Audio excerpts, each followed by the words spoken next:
Hey everyone, and welcome back to Everything About Accounting.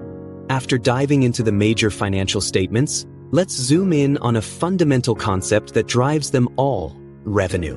In simple terms, revenue is the total amount of money a company earns from its primary business activities during a specific period.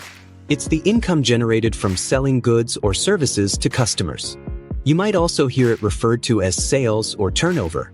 Think back to our lemonade stand. The total amount of money you collect from selling cups of lemonade is your revenue.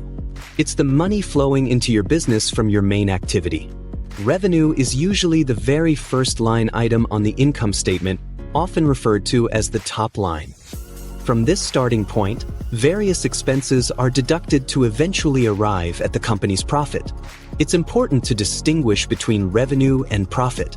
Revenue is the total inflow of money, while profit is what's left after all the expenses have been paid. A company can have high revenue but still not be profitable if its expenses are even higher. Different industries might have different sources of revenue. For a retail store, it's the sales of products. For a software company, it could be subscription fees. For a service-based business, it's the fees charged for their services. Understanding a company's revenue trends is crucial for assessing its growth and performance. Consistent and increasing revenue is generally a positive sign. So, to summarize, revenue is the total money earned by a company from its core business activities during a specific period.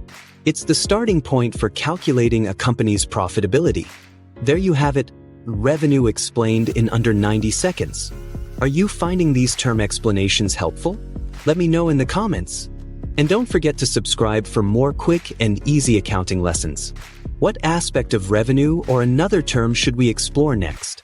Thanks for watching, and I'll see you in the next video.